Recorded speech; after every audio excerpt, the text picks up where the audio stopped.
many people report seeing beings from other worlds. How could the theory explain those claims? Consider the case of Travis Walton. Travis is 24 and lives with his family in Snowflake, Arizona. His reported close encounter took place on Wednesday, November 5th, 1975. He and 6 co-workers were thinning overgrowth in an area south of Heber. It was a little after 6 in the evening. We were coming out of the woods here, up this road, and we saw this glow through the trees. And when we got in the opening here, we could see this object hovering over here, stopped the truck, and, everybody, wow.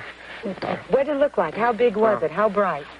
It was about 20 feet, 25 feet in diameter, about 8 or 10 feet thick. It was a disc-shaped object, glowing golden color. The encounter took place in the Sitgreaves National Forest in eastern Arizona, on the edge of the Mogollon Rim. It's a seismically active area with quartz in the bedrock, a suitable condition for luminous displays.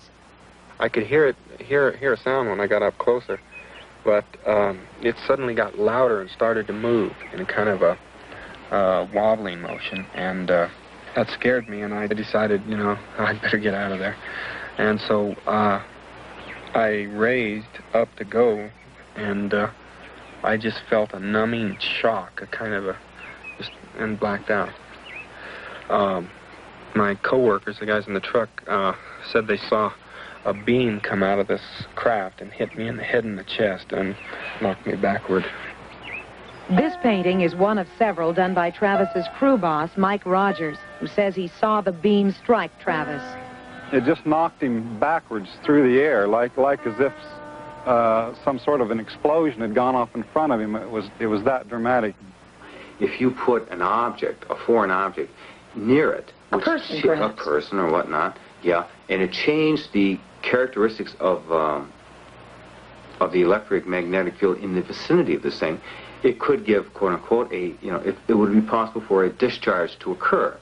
Now that would mean that a portion of the ball became unstable and not the whole ball. After seeing Travis struck, the other crew members did not want to investigate anything. They left the area. The next thing I knew, I was regaining consciousness, apparently inside the craft, and I was in a great deal of pain. I didn't just come to right, snap to. And I discovered these 3 creatures standing over me. I lashed out at them. I was backing away from them, and they came towards me. And I was really hysterical, and I screamed at them to get away from me, and they just stopped at one point there and just turned around and left the room, just all at once.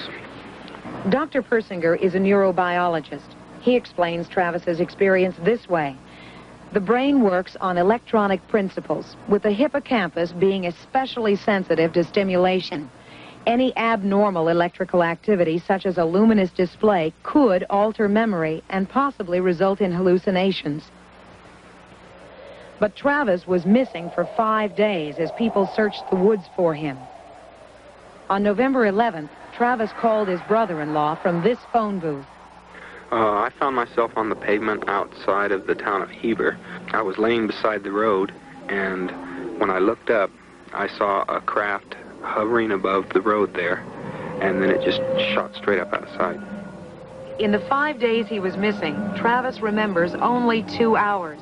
And those, he says, were aboard the spacecraft. Where was he the rest of the time? A person with stimulation in this area could have amnesia for several days, but during that period he could undergo completely normal activity. And what he might do is after 4 or 5 days of amnesia, he may wake up and suddenly find himself in an odd place. But during the amnesic event, he may have undergone more or less normal kinds of behaviors. He just wouldn't remember it. There is no doubt Travis Walton believes he is telling the truth about what he experienced. He doesn't accept the Persinger-Brady theory. Well, if they had evidence, more conclusive than what I, am able to gather from what happened to me, then I would be willing to accept it. It's just that I accept the beings in a craft explanation because it just works better, it fits better. It's so much, it's obvious that that's what it was to me. What Dr. Persinger offers is a scientific alternative, a theory which may explain many of these mysterious sightings and encounters.